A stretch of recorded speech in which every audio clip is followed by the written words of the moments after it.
Hello and welcome to On the Chain. This is Chip. Jeff will be joining in a little bit. Had a little tech difficulties, which sometimes happens, but we've got special Craig DeWitt, ex-Rippler, founder of a very cool new company that's solving a very big problem when it comes to NFTs.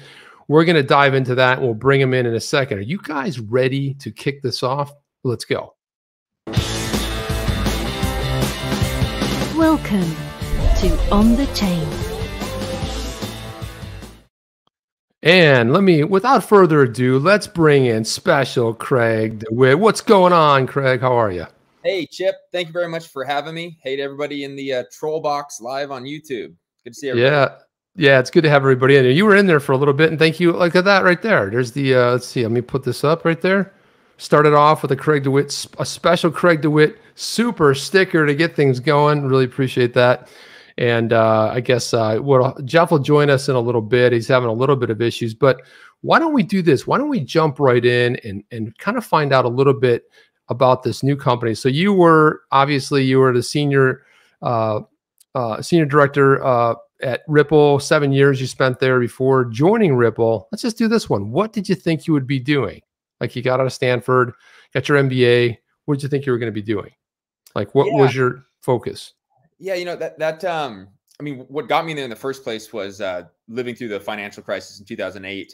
I was at Berkeley, which is a wild place. It was wild back then. You know, we had tree sitters and, you know, it was the longest North American tree sit. So there's like a rebellion side to what was going on in Berkeley. And that's when the financial crisis happened in 2008. And I remember just kind of watching the bailouts happen. And being upset about it, and being frustrated by kind of the institutional issues that seemed unfixable. Yeah, and that was the birth of Bitcoin as well. I mean, on that Genesis block, it's, you know, Chancellor bails out banks for a second time or on the brink of a bailout. And so that is kind of what started the fire for me. Wasn't aware of Bitcoin though. Went to work at Bloomberg primarily because I thought financial technology would drive transparency in markets and kind of solve some of these problems. And then went to Stanford to kind of leverage the learnings there in the tech and all the cool stuff that happens at Stanford to make financial markets better. And then I fell in love with crypto there. That's where I met Chris Larsen. And that's where kind of started the Ripple journey and got into crypto like 2014, you know, full time. Interesting. So how did you come across Chris? Like, how did that impetus happen? You were just you guys bumped into each other in a street one day. I mean, how did that go down? Yeah. So Chris is a graduate of the program as well, and I don't know if he remembers this, but you know, I had spent 2 years trying to find some groundbreaking tech that I could really sink my teeth into, and I remember at the time, like literally dog walking apps were what was popular. And it was a little bit of a letdown. No, I know folks who went there and made a lot of money at some of those dog walking apps. That's great. But I was really on the search for something big and transformational. And Chris came and did a brown bag lunch. Brown bag lunches are where, you know, influential people come in and talk about what they're doing or building. Like nobody really came. I don't know if Chris remembers this, but this is like 2013. Wow.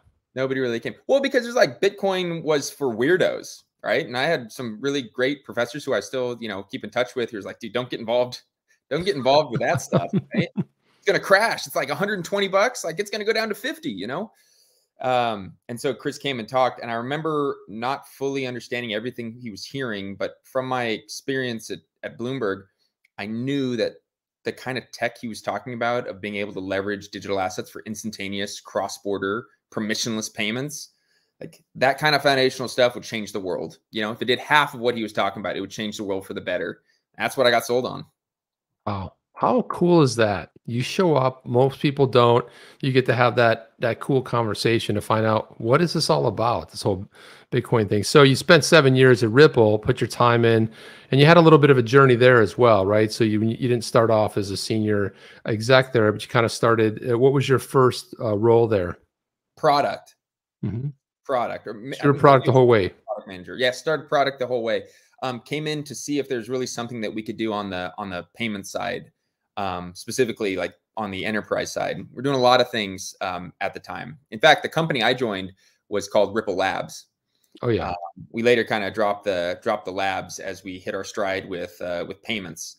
And so worked on a lot of that stuff. The original stuff that was leveraging DEXs like really the original stable coins as well, Right. that we were releasing and banks were issuing themselves.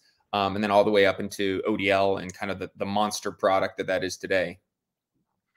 Yeah, it's kind of cool to see the evolution. And then, so let's talk about this new venture that you started, Supermojo. You see, you got the shirt on there. You might have to like pull up it a little bit. There you go, Supermojo. Cool name, by the way. And we'll get into a little bit about that. But just kind of give everybody the overview, because you guys are dealing with some big issues here, some big problems when it comes to NFTs. And we'll jump into that too. But to give us a little bit of an idea, in a nutshell, what is Supermojo? Yeah, so Supermojo is a platform to make NFTs more accessible. And really starting with the fact that I feel like I've seen this movie play out before. And that is in those early days of crypto, the folks who really made an impact on people were the ones who made it easier to get their hands on digital assets and to understand them. I mean, I remember my first transactions with XRP was I had to go on a Reddit forum and see if anybody could fund my wallet. And some guy named Joel Katz sent the XRP, right? David Schwartz. Yeah, exactly. Yeah, nice. How nice is that? I didn't know it at the time, but that's kind of how you got in the space. It's a similar story. It kind of rhymes with what's going on in the NFT space right now. It's really, really hard for new people to get in and understand NFTs. And so what we do is we offer a comprehensive solution that allows folks to buy NFTs with traditional means of payment, meaning like cards and bank transfers, as well as custodying the NFTs and then helping them get liquidity after sale. And so it's really kind of like a full NFT experience in a box that marketplaces can use to onboard the next billion users. Oh, very cool. And so, hey, Jeff, good to see you. Finally made it in. But your mic seems like, is your mic having issues? It's like skipping or something. Is it? Oh, man. Yeah. Your mic is having issues. Let me just, yeah, let me check it. Let me just, hang on a second. Let me pull you out for a second here. Yeah, the old tech stuff that sometimes goes awry. So, so talk about this. So, you know, and I also think for the most part, when we've been doing it for a while, and you know, been in the space for a little bit. You know, in 2013 is when I actually got my first Bitcoin. I really didn't know what the hell I was doing. I really didn't. But it's really difficult for people to understand this whole idea of cold storage. Like, where do I store? Like, what about the whole custody and, you know, everything that as of late of what's happened with, obviously you have, you know, Celsius and some other exchanges running into some issues with withdrawals. You guys have a solution too, where you have a layaway. So talk about that layaway program. So somebody wants to buy, you know, I see an ape and I'm like, it drops in price. Cause remember we had a little bit of drop not too long ago, but I see one of those Bored Apes or I see an X-Punk that's shot through the roof. And I need to do, I can't buy it outright, but how do I do that? How do you solve that issue? Yeah. So we have a layaway product, which is something that we're integrating with marketplaces right now to facilitate those, that experience. So a lot of this comes down to the fact that when you look at what it takes to get new users into NFTs, they want to pay by traditional means. And so the first thing we looked at was, well, just accept credit cards. There's a ton of problems with that. Like the way credit cards work is you put something like that. In many cases, you can't even finance it with a credit card because the payment rails will reject you. But also, if you miss a payment, that interest gets added to principal and you just get stuck in a cycle of greater and greater costs that you can't walk away from. Mm-hmm. It's pretty messy. And so when we're looking at ways of getting fiat on-ramps onto NFTs, like layaway made sense. And that is users can come in, they can put a down payment down, and that down payment will go towards their NFT. We'll go out and we'll acquire the NFT for the full amount. So from a marketplace perspective, you're happy because it's like an Affirm experience where you see greater volumes because you get the funds up front. We hold that NFT while the user makes payments. But while they're doing that, they can interact with the NFT. They can get the benefits from that NFT while it's in a custody solution. Now, my hope is once the user pays down that NFT, that our solutions around custody there will be so good that they won't want to withdraw it. But they can withdraw it once they do the complete pay down. Right. And what are some of the terms? Like how long can you go as far as, because I know some of these NFTs can kind of pricey. I mean, is there a target amount that you start with, or is there a term limit that you'd want to adhere to? Yeah. So a lot of that depends on the marketplaces that we work with. So the partners and the way that we go to market is, you know, we come up with partnerships with marketplaces who have their own specific NFTs. And NFTs, there's a lot more to it than just kind of the eye-catching punks and apes, although I love those. Yeah. So a lot of it is dependent on the kind of experience that we're tailoring to the marketplaces, which again, is just not something that you're going to be able to do with kind of a one-size-fits-all card payment. And so that's really where the layaway piece came from. So in terms of terms, again, kind of dependent on the asset and the user base of what the marketplace is trying to achieve. Right. Now, some of these NFTs too, your NFT has functionality, programmability too. So you can take it into a metaverse type of a scenario. You can use it in other things in a yield type of scenario too. So do you custody the NFT until it's paid off? Is that how it works? Yeah. So we custody the NFT until it's paid off. And once it's paid off, then it can be withdrawn.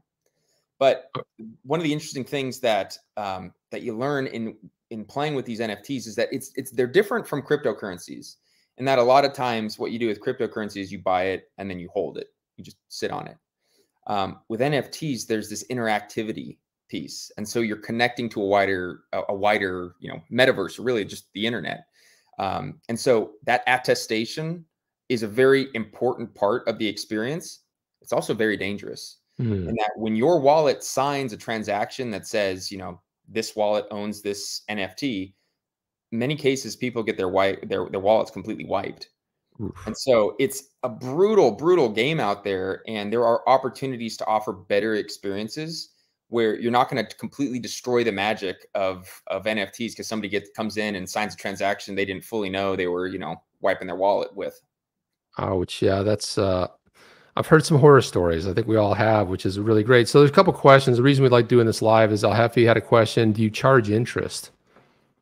So we don't charge interest on the actual payment. So the interest isn't determined based on how long you have it or the duration of the layaway program.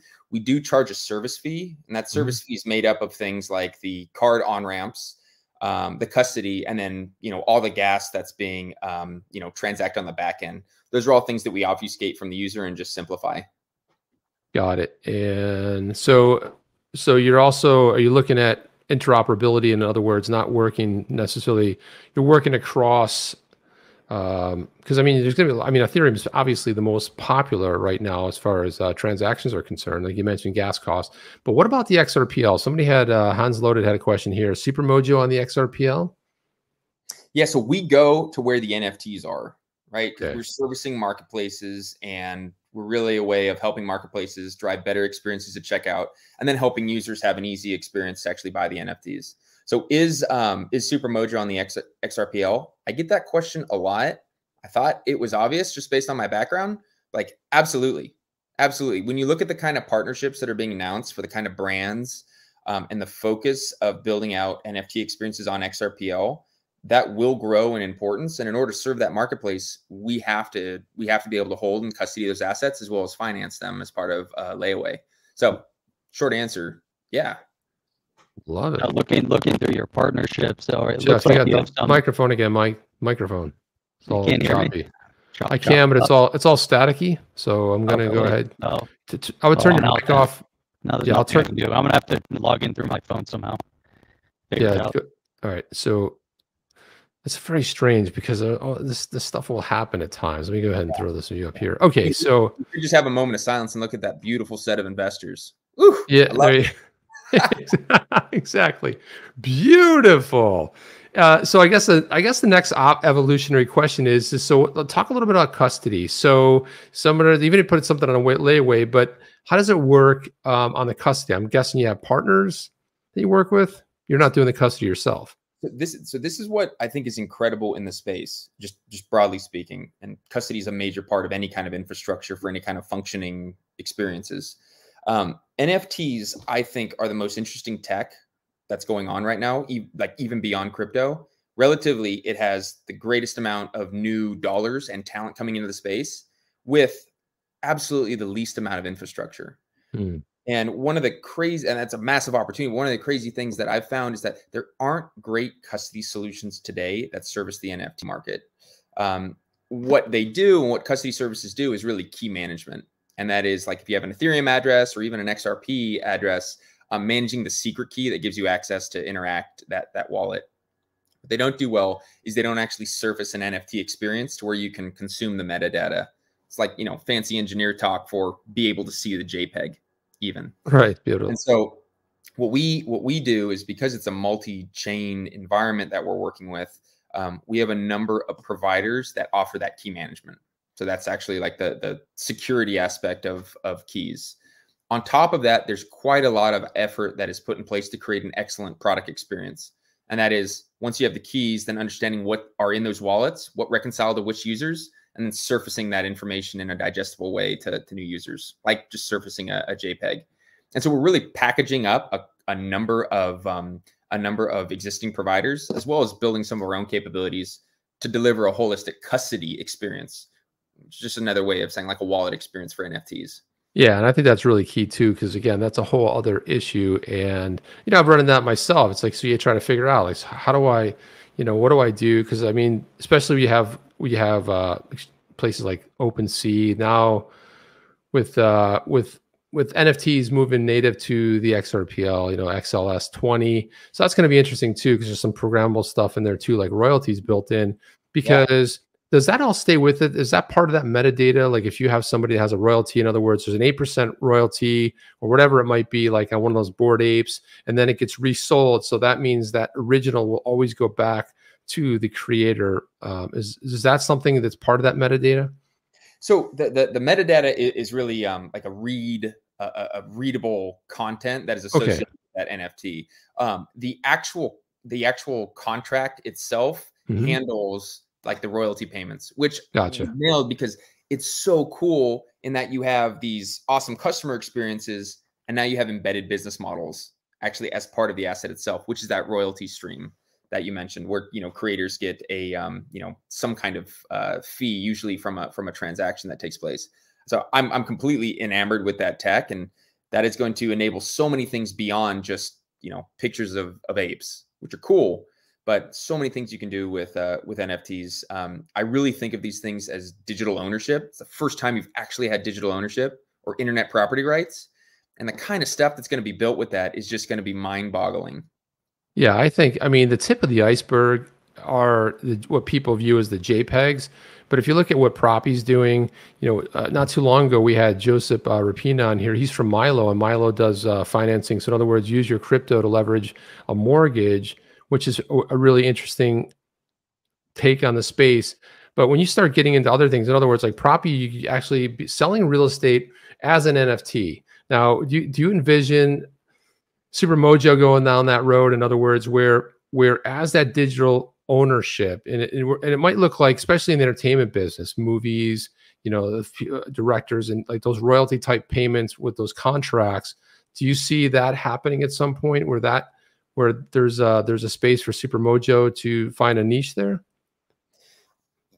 Yeah, I mean, I've kind of been through a similar movie like this before. In like 2014, I mean, you had your first Bitcoin in 2015. You know it's going to be big. You know there's going to be a wild world of use cases out there. Exactly what they're going to be, you have bets. You know, it might rhyme with what you think they are, but inevitably it can be even bigger than what you think it was going to be. And so the way I think about that is really from a product perspective. And there are things that I know for sure are going to be required by the market. I know for sure there's going to be a need for on-ramps and off-ramps. That is traditional, you know, traditional currency in, traditional currency out. I know for sure there's going to be a need for actually holding the assets themselves, the NFTs, and folks to interact with them. So a custody piece. And then I know for sure there's going to be a need for some kind of valuation or underwriting for both customer eligibility and the assets themselves. And if you put those three capabilities together, like you can service needs, whether they're future mortgages or whether they are gaming assets, or, you know, maybe the economy actually grows into a natively digital economy where assets themselves that are natively digital are really what people want to own and operate on. And that's like the NFT infrastructure kind of in a nutshell. Yeah, exactly. And I could see that translating sometime in the metaverse. So you have digital property rights. So that could be transacted as an NFT at some point and have all the traditional parts that go along with it, which would be really cool too. But You said something in key there, Craig, about the underwriting. So, a lot of times I see, if I follow some projects as far as NFTs are concerned, you'll see the early ones are pretty low, but then as they start flipping and they have new owners to them, how do you evaluate which, for example, Bored Apes, they're not all going for $7 million. How does the underwriting work for something like that? Because traditionally, if you're buying real estate or art, there's someone to go to, they're an appraiser, right? That's what they do. They appraise that. Is that kind of a whole new world that's kind of coming out of this to make sure that that value, because suppose they make 6 payments and at some point you have to recover the funds. In other words, you're going to have to keep the NFT and you're going to sell it, but you need to recover whatever the investment is. How do you envision that working? Yeah. So one way that we're different from what you'll see in just the pure DeFi space is that we actually onboard users. And so one thing that I believe strongly in is that there is still value in knowing your customer from an underwriting perspective, not just from like a financial safety on a business perspective, but on a responsibility perspective to make sure that your product is enabling the folks that you think should be in a position to actually leverage that kind of, leverage. And so we onboard users to where we know who our users are. Nice. And the kind of eligibility to actually, responsibly use these products. That's a big part of what we do. And I think it's going to be very valuable in that we'll be able to kind of stitch together both a kind of normal real world personality with a digital presence as well. So on one side, you have the actual individuals, and that's a part of our underwriting. The other piece is how you actually underwrite the assets themselves. And that is tricky.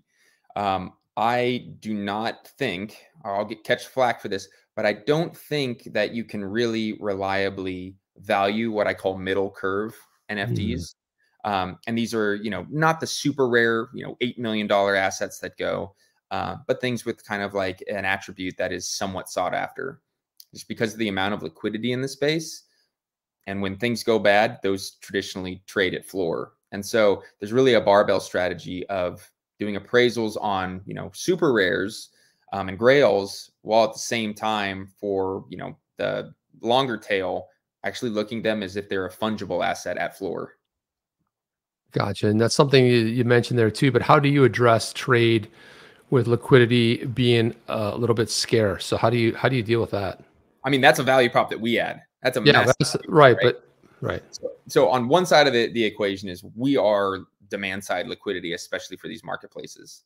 On the other side, it is what do you do when you have an asset that you need to liquidate to be made whole on your loans? How do you find the liquidity there? That is a trickier question. But what's interesting and what's amazing is that there is capital formation and institutional interest on standing orders for specific collections. And so there are opportunities to have backstops in the space based on specific collections to where you can reliably liquidate assets if you're in a position to liquidate assets. Now, one thing that I'm doing, I'm spending a lot of time thinking about with the team is how do we make sure we're not in a position where we have to liquidate assets? And that I think is great. That I think is a great opportunity that we have in that because it's a centralized play, we can offer a different type of customer experience and a customer service in terms of giving grace periods and working with our customers to make sure that they're able to actually purchase this thing on layaway and not, liquidate a millisecond later programmatically. Right. And that achieves some of the issues that you probably witnessed that have happened on exchanges where you see a dip and all of a sudden they have to level up. And there's been a lot of horror stories where there just wasn't enough time to hit the computer to make the transaction happen and then liquidation happen. So it's great that you're thinking about that. And, at the end of it all, that's not what you want either, right? It's the same way as a company with a bank with a mortgage. They're not in the business of owning real estate. They're in the business of lending money. You're in the business of custody. You're in the business of making it easier for users to purchase these types of NFTs on a layaway type of a scenario, which is a really interesting thing because this goes back to, when I was a kid, my grandmother would take me somewhere and say, where are we going? We got to put money on layaway. And he's like, well, what does that mean? It's like, well, eventually, and if I come back 3 more times with my $10, I'm gonna have this. And as a little kid, I didn't really understand what that was, and I'm like, okay, I guess. But now it's like you get to be an adult and you say like, wow, this makes tremendous amount of sense, especially when it comes to a digital scenario. Jeff. I'm back. I got rid of the robot. Sounds good. I kind of like the robot, Jeff. I traded in the robot voice for my the robot was pretty cool. Voice. It was like, I was like, Jeff, what's going on? Of course, during interviews, Jeff. I had to rewire everything over here. Did you? Don't know. Yeah. Well, that's good. Unplugged, plug it all back in, redid the mic. Were you able to listen to a little bit of it anyway? Yeah, I was playing it back. Oh, I was listening to the whole thing. All right. Very cool. Yeah. Very cool. Yeah, you guys were talking about how great Bitcoin was, and yeah, we were going off about it, man. It trumps the XRPL. Yeah. And all NFTs are moving to the Bitcoin platform. Is that about sum it up? No. Bitcoin. So here's Bitcoin platform. So here's my question. It's interesting because when we think about NFTs in a layaway scenario, so not everybody's like Madonna that can afford $570,000 for a Bored Apes NFT. So That's how cheap. does is there it is cheap, when they were selling for over $1 million, not that long ago. Is there a maximum amount that you would allow somebody to come in and say, I want that NFT, and you would say, well, there's a cap? Yeah. So I mean, it's not like an infinite pool of money that anybody can just come in and tap. If you find one of those, let me know. I'd like to use that myself. Oh, it sounds good. Yeah. That sounds good. But what we do is we really look at users. And it's kind of a two-sided aspect to how we underwrite. And that is understanding users, understanding the eligibility of those users for the kind of products that we're willing to offer them, based on their specific circumstances. And then also understanding the asset as well. And so, there's a lot of really cool stuff happening in the DeFi space where you can kind of have those massive type of loan opportunities. But we're really focused on making sure that from a centralized perspective, we're doing this responsibly, onboarding the user, and then valuating NFTs that, users want to buy. So, really I'll just say about NFTs. So is it something you could share with us? Like, what was your first NFT? You don't have to tell us which one, but I mean, your experience probably was interesting, but your first NFT, when did you get into NFTs, or do you own any NFTs yourself? Yeah, so I played around with CryptoKitties like back in the day, way back in the day, like just looking at them. And for about 2 years, I thought NFTs were really stupid, like JPEGs on a blockchain. Like, why? Everybody knows digital assets are best for cross-border payments. That's it. That's it, man. That's it. That worked out pretty well for me. But the first time that I kind of got it was this collection called Forgotten Runes. It's about wizards. I looked at them. It's like, okay, I'll just try it out. Bought it. Didn't really get it. But they had an experience. And the experience is you can actually write stories and lore about that character that is written to the blockchain. So you can really change that character's story. You have control over it. And then they had an event on Halloween night where, and this is what set me off. They had an event on Halloween night where if you put these two NFTs together, your wizard and what's called an eternal flame, you burn the wizard. It's the great burning. And in its place, you get a new NFT, which was essentially a minting process of a forgotten soul. And it's all very like Dungeons and Dragons, but the idea that an individual could have a effect on the story arc of a character in a way that was very personal was just incredible. And then really started realizing that there was a lot more to this than just JPEGs. And when you start looking at the business models that are involved in terms of royalties on the back end, you just understand how this thing is, in my opinion, even more transformational than some of the stuff we've seen with just, currency tokens today. Right on. That's a pretty cool story. Yeah. What are you thinking? I mean, as we move forward over the next couple of years, where do you see the NFT kind of positioned? Massive, big. I think that I see. Big. Life altering. I'm betting on it in a big way, just like professionally, in the same way that I think I bet on digital assets and XRPL in 2014.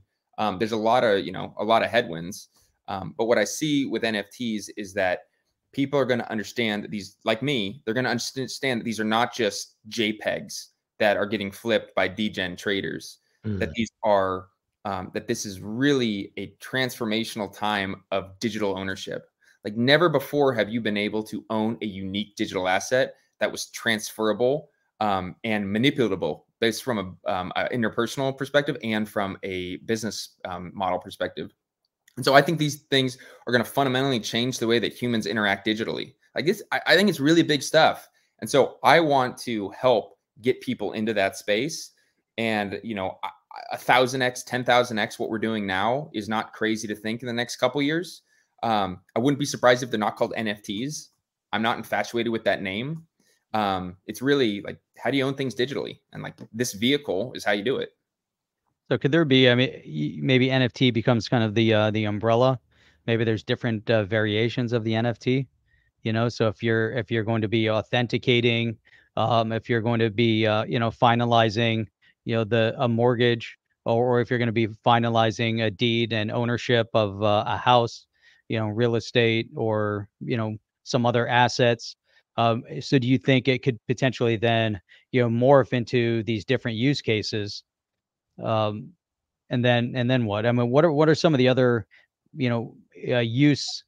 I don't want to say use cases, but if it's going to be, you know, it's going to be this transformational uh, asset or technology, or however it develops, you know, where do you see it? Like, give an example of one of these, you know, amazing, you know, transformational events within the NFT. So one that I've talked about is gaming, which is kind of near and, you know, dear to my heart. Yeah. The other is actually just financial markets and how these, and this is more on like the programmable business side, is how yield works with like SushiSwap V3, or even the way that NFTFi is able to essentially put debt on the blockchain. And that is, owners of NFTs are entitled to a yield stream. And what's cool about that is you can actually sell that NFT and sell that yield stream off to someone else. And what you've created is an out of the box, zero middleman secondary market for essentially debt capital. That to me is really exciting. You know, That's cool. I love the idea of finding a way to tokenize debt. You know, I think it's massive. You know, I think there's a lot of money in debt. And it's just to be able to have that NFT aspect to it, to transfer it, to easily transfer something that generates yield, but then that you have ownership to. You know, right now, I mean, it's very difficult to transfer ownership to something. You know, and like you say, you know, going through a third party middleman, or, you know, whatever that entity might be. It really change. You're right. I mean, it does change the dynamics, and it brings more power to the hands of the people. You know, and it seems, and you know, we get a lot of commentary on this. I saw a lot of comments, you know, kind of flowing through here, but you know, we're very early at this point, you know, in this transformational space. What's your projection right now, if you were to look at where we came from in 10, 11 years, we accomplished massive things. You know, where are we 10 years from now? I think where we are 10 years from now, and a lot of this was kind of what we saw in cryptocurrency as well, where people were convinced that blockchain was really going to digitize a lot of the physical things like supply chain, stuff like that. 10 years from now, I think we're going to be surprised by the amount of digitally native assets that have real value and are used for ownership. And what I mean by that is people are going to place a higher and higher degree on actual assets that are unique to the internet, where that's where we're spending more and more of our time. And so it's not crazy to me to think that, you know, the normal person who's right now spending a bunch of money at Nordstrom's to accessorize, you know, that money might be going into digital assets. But it's funny that we had what was it? Who was that recently came out and said we're not going to have NFTs in our game? Who was it? Was it Minecraft, right? Minecraft just said we're Oh, not going to have Minecraft it came out, yeah. because I know they have their own. I know they have their own sort of. It's not an NFT, but do you think that's a good decision overall to be that specific about it, rather than just let it kind of play out a little bit? I don't know. It seems like they're just kind of like alienating a big potential audience. Yeah, I mean, history is just rhyming with itself. I know I'm saying that. I'm saying that a lot on this, but you remember back in the days, all these banks and these asset managers saying Bitcoin is toxic. We'll never use digital assets for payments. Never. And now they're directly marketing to folks that, you know, you can hold your Bitcoin with us. It's very, very early and it's misunderstood. That's one of the things that I'm hoping to change here. I think a lot of these places see NFTs as just, again, like speculative assets of, you know, JPEGs, and those JPEGs aren't even on the blockchain. And so it's like, of course, I want to protect users from it. But I mean, man, for gaming, think about all the money that, you know, folks spend on like CSGO, gun skins and stuff like that. And it's just trapped within the ecosystem.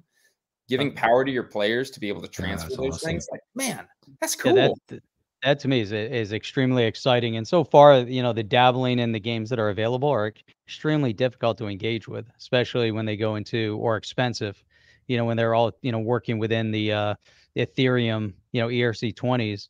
And it's been extremely difficult. I tried to get my son into some of these games, but you're right. To me, this is like the gaming sector should be first adoption, you know, and mass adoption. And it is exciting to spend all the time and effort that you put into a game to collect and then to be able to turn around and sell that off. You know, I know Chip and I have talked about this for, you know, for a long time, that it would be amazing, you know, to see that kind of technology in people's hands right now and see what gaming could do. And you know, do you see, so gaming to me, you know, part of it is the online aspect of it. Some part of it is the, you know, first person engagement with the game. Metaverse, I mean, this is, you know, this is where maybe there's some overlap here where, you know, the metaverse basically is like online gaming to an extent. Yeah, well, yeah, I'd love to hear your guys' definition of metaverse. When I think metaverse right now, I think of like some dystopian type, like hellscape where everybody wears like the goggles, you know what I mean, and doesn't know what's going on around them type thing. Like the way I think about metaverse is just people interacting digitally. I think like the biggest like metaverse that exists right now is probably Twitter. That's kind of my definition of, you know, folks interacting digitally and instantaneously. But, you know, I can't see a future of folks being locked into the headsets. You know, I just don't want to see that. But what I do see is like augmented reality and, you know, ways of people to show their digital presence with assets. Like that makes total sense to me. Well, interoperability, I think. Yeah, that's the big part of it. And I would say for me, you know, when I look at, you know, the metaverse, it's this word that like it means everything, right? There's somebody just created the outerverse, which is spending time outside and like being like going on hikes and stuff. And I was like, I kind of like that because you're a little too. Yeah. But I mean, even if you're gaming on your computer, you're moving within a 3D space on a 2D screen. You don't need to be looking all the way around. Like there's other ways to do it.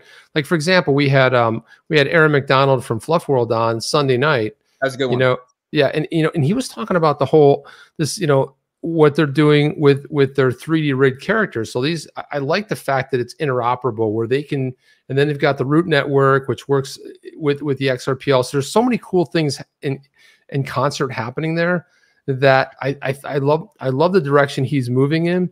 But the idea, you get a 3D rigged character and you can use it anywhere. It's like you're not going to be like, oh, because I think part of the problem, we just had that one. I'm not going to mention any names, but you know, the real estate, we had like a 357 million purchase spree in 1 month, and now it's falling like a rock to where it's under 100 million because you're buying digital real estate we come into what Jeff just mentioned, the whole idea of interoperability. It's like you're sitting there on an island, you know, you've got this walled garden that you have to be in this ecosystem where they're thinking, hey, listen, you create a character, you bring your character anywhere. If you want to sell your character, what kind of accessories can you put with that character? And I could see that being really big with Supermojo as well, because, you know, when you're talking about onboarding users, you're keeping these users. Like these users, you're building brand recognition where they know Supermojo and they're like, okay, I did this one thing with them. Now I'm going to add this other part of it.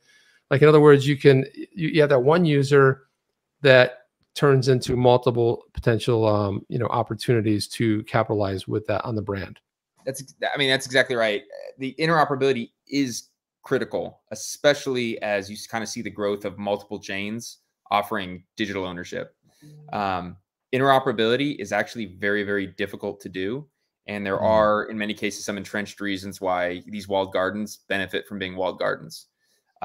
That's why, you know, I am a believer that the way you actually achieve interoperability in these early innings is really through solutions like Supermojo that can obfuscate all that technical difficulty on the back end and surface up to customers like my mom experiences that, you know, she doesn't have to know which blockchain she's interacting with.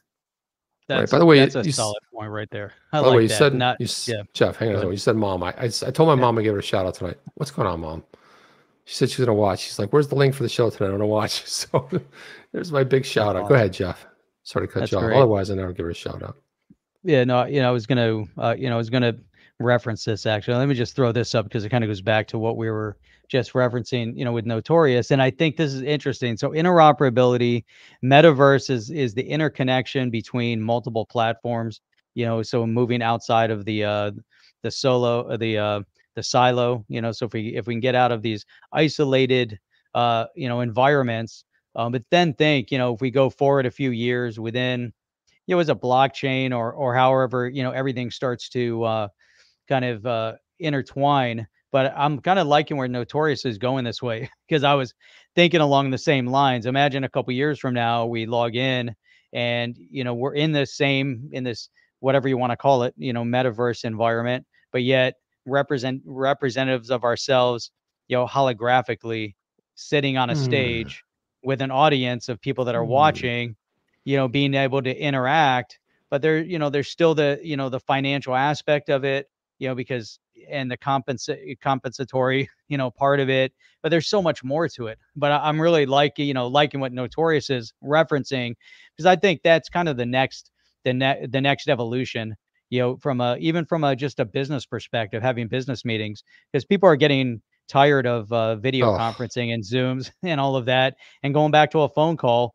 But people still want that FaceTime. They still want to see people and all of that. So next, what do you think? Is Notorious onto something here? And is there a way to monetize it? Well, I think one thing's going to remain true for my lifetime, and that is electrons are much easier to move than atoms. Like, you just take that for granted, and then you realize, like, how do you solve some of those problems that you're talking about, Jeff, of still getting a face-to-face, especially as the world gets smaller in terms of the way you do commerce. And that kind of the holographic experience is one way, but there's a lot of ways that folks can have better experiences doing that. And I think that there are ways to leverage. I mean, we say metaverse. I'm still a fan of Internet of Value. That one feels less hmm. dystopian to me. Yeah, I But like that that's one a what lot more. metaverse is, right? It's an internet of value, between these various stores of value and ownership. And that's the kind of Right. stuff I want to build. This James Rule said, "How about tokenized memberships?" That's kind of Yeah, a cool idea there too. great So one. I it's like that too. and I wanted to segue a little bit here, Craig, if we could. So this right here, you put out this tweet. You were part of you were vice chair of the U.S. Faster Payments Council for cross-border payments. What was that experience like? What was that? Because I know there was several people, I believe, from Ripple that were involved in this, and from one point or another. How long was it? What was the experience like? Yeah. And So I've vice chaired that for, man, I want to say 3 years, 2 years, maybe. Like in that ballpark. Worked with just some of the industry leaders in terms of payments. So MasterCard, Visa, I mean, TransferWise, you name it. hmm, They're on that panel. And what our remit was to offer insights in terms of how you can fundamentally improve cross-border payments. What is amazing is how much that group of folks of, industry leaders, not just thought leaders, like folks actually making it happen in these traditional companies around the world, how much those folks are leaning into the use of digital assets as a vehicle for payments. Mind boggling. I mean, from where we were in 2014 to where we are now, really just incredible. The sticking points there are making sure that there's regulatory clarity so you can have a massive company get in and use an incredible technology that they know that they can be confident 18 months from now they're not going to get slapped with some thing. yeah, there's a lot of that going on, and we always think about ETH. Gas fees. This is one of we actually featured one of these tweets on our show, which was, you think ETH gas fees are bad? Wait till you see Airbnb cleaning fees. Now, this is a little bit crazy. I don't know what happened. I don't know where you were traveling here, Craig, but I'm looking at That this. was a mistake. I roasted a goat in the living room. That was Okay. No, but you know what? Torched it. That's legit though. With some of these cleaning fees, it's crazy. We were traveling a couple weeks ago, brought our dog with us, and the dog fee at the hotel was $100, and the room was like 120. yeah. So it's 220 a night. beautiful area where we stayed. It was crazy. There was only 120, but then even at, you're right. You know, at the Airbnb level, some of them are crazy on the cleaning fees, as long as it's not a daily cleaning fee. Yeah. You know, Oh, if it's an end of the stay cleaning fee, you know, but it depends on how clean they're cleaning. it's Hopefully that, it's a nice marketing hack. yeah. It's a nice mark because they get surfaced, or at least when I was using Airbnb, they would get surfaced under a different price category because that wasn't included in the all-in fee, which is also how NFTs are priced on some of the biggest marketplaces. That's it. Exactly. Yeah. And that's interesting. That's Well, right. airlines do that too. I remember I went to a conference in March. I live in, we live in South Florida. So it's like flying from West Palm Beach, or let's say Fort Lauderdale is where I flew, to Orlando. You could drive there in about 2.5 hours, but I'm like, hey, the ticket was super cheap. It was like $60. But by the time you put your bag and everything else, was $200. It was like ridiculous, And so it's a nice little marketing play.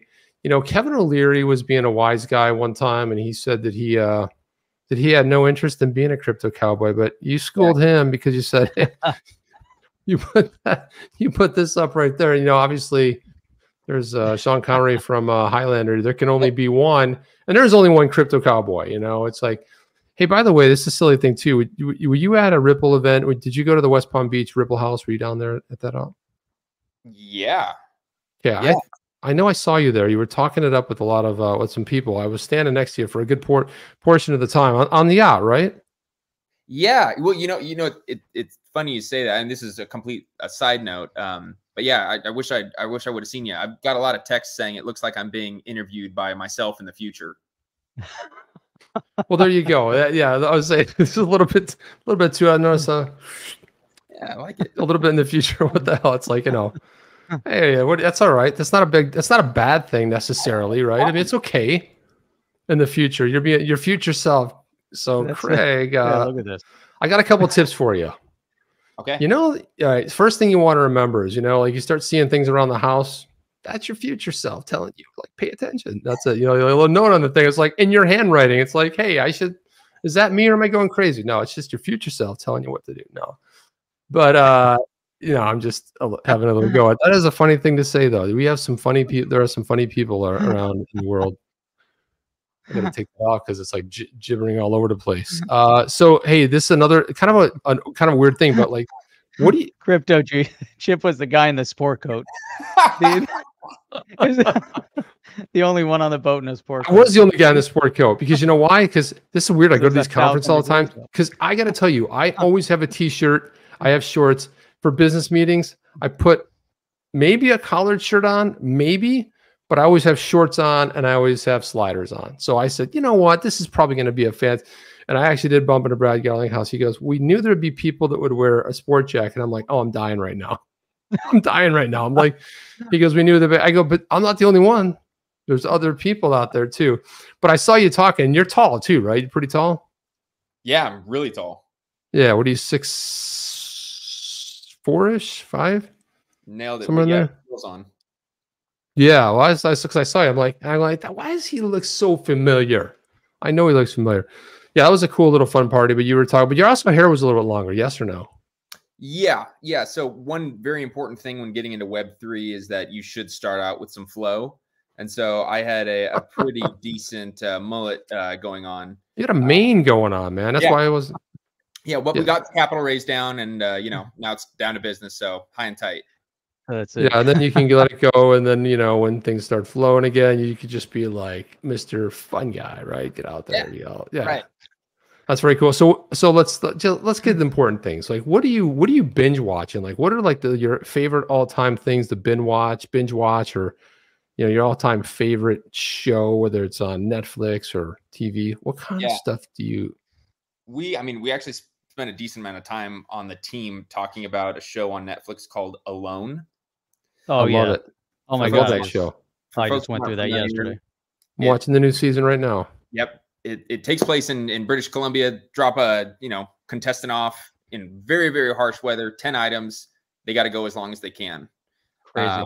And it's why I love it is it's a combination of problem solving, in some cases some really cool engineering, and also just the incredible mental aspect of dealing with being alone. Awesome show. While you're starving.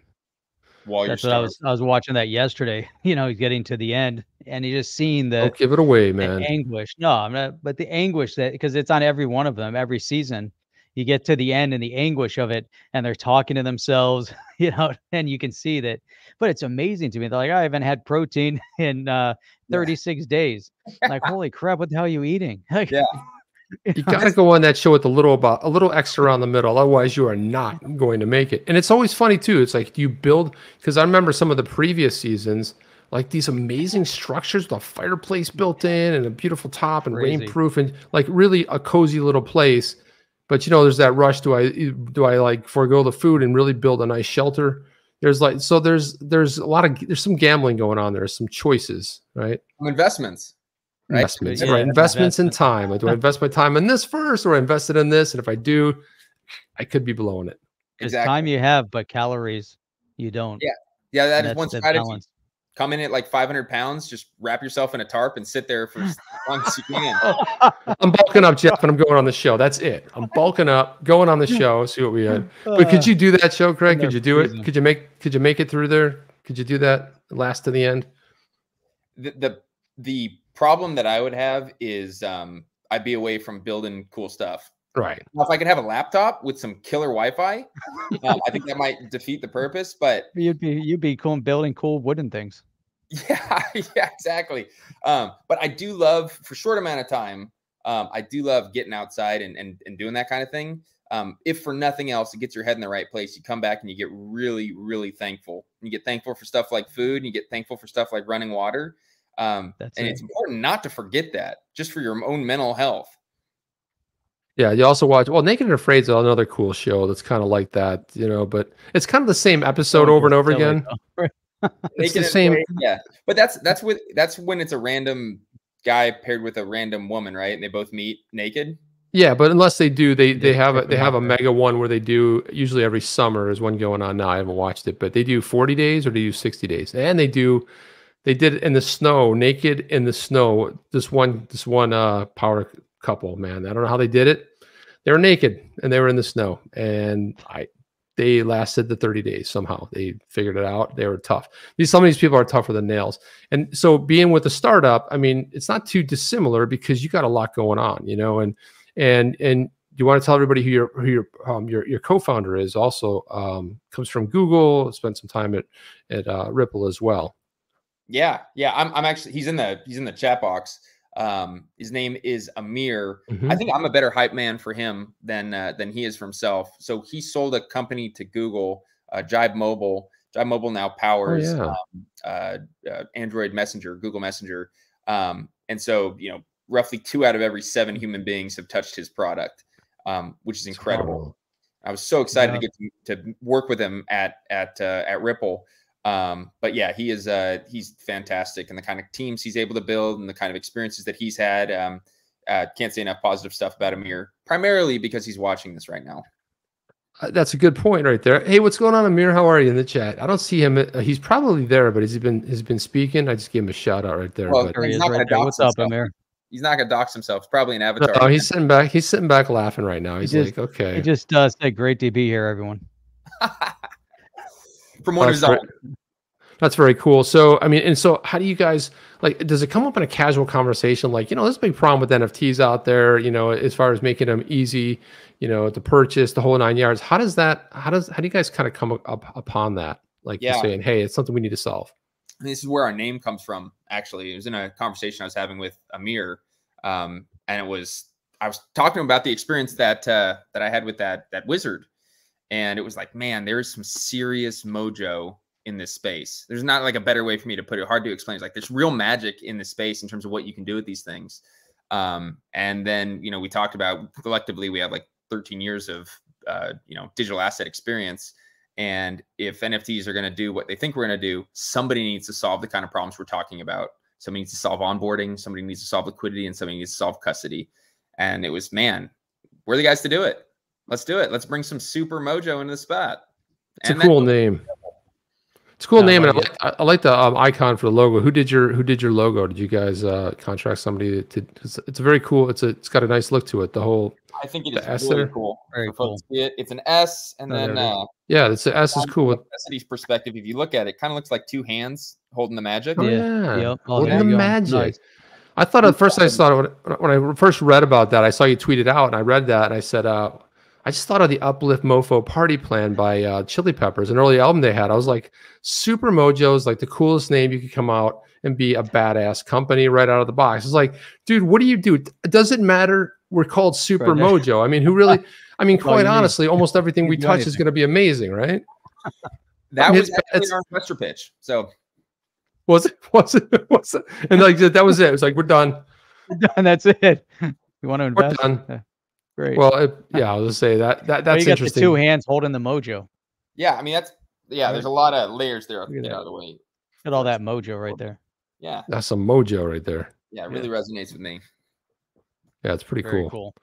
Yeah, and it's always cool too when you wear the shirt. And we have our own merch, but Jeff always wears it, and I never do. So I don't know. It's always good to wear the company, the merch, and all that stuff. It's all a good thing, right? Critical.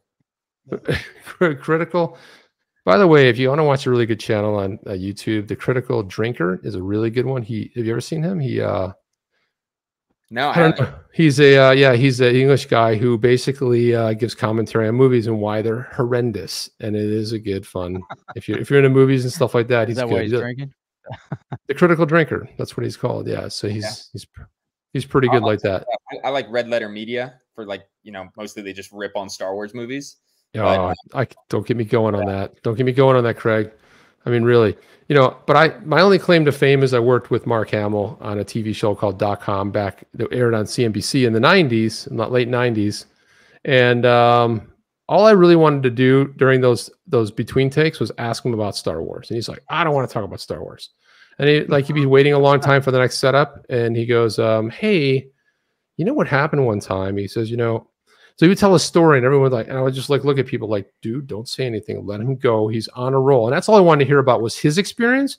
I don't want to hear about sequel movies. I don't want to hear about any of this stuff. I just want to hear about the original 3 Star Wars movies that were amazing.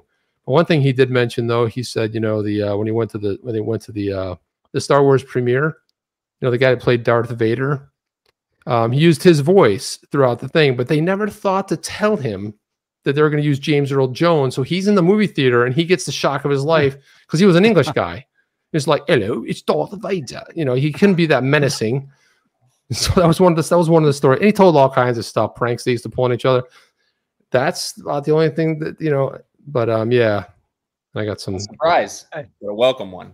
It was a good one. No one will ever know who Darth Vader is. What are you going to do, man? I mean, like, how cool would that be? I mean, I would have put on the mask. Like, that's me in that movie. Who knows? Who cares, really? But listen, Craig, I want to say, Craig and Amir, wish you guys much success. Really, it's a cool idea, cool company. You guys are out solving a big problem. And I'm imagining this is going to morph over time over the next 2-3 years and where this ends up, but in a very cool place. So I want to thank you for coming on here, talking about it, sharing with it. What is this right here? Please, sir, please, what is the NFT and how to buy it? Thank you. What? Seems legit. How do you buy the NFT? If you're on Supermojo, I think is what he's saying. Oh, yeah. So I think Oscar might have missed the beginning of it because we did cover that. Oh, yeah. So since he's late, why don't we just start the whole thing over again? Oh, please, Jeff. I had audio issues. The Roboto. Yeah, I mean, basically, hey, do you have any partners that you can announce right now? I mean, is there anybody that is rolling out Supermojo as far as partners on Yeah, so we got a bunch of partners who we're working with. Haven't actually pushed the button on going live. Okay. And got to work with them to do the announcement. Gotcha. And hopefully OpenSea or one of those big ones is part of it. But it's hodl the auto. The time travel is possible. Been watching at 1.5. Finished 15 minutes ago. Great stream. You know what? Wonderful. Witty audience. Okay, he's joking. That's hilarious. We got funny people here.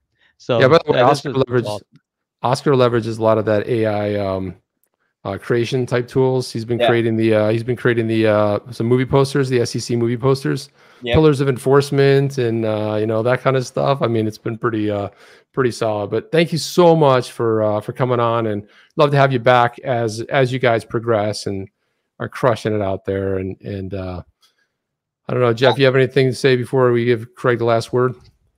No, go ahead, Craig. You know, this is it's awesome having you on. I know we've been trying to set this up for a long time, you know, throughout the, you know, pre-Supermojo, but you know, it's outstanding that you're on with this great new project.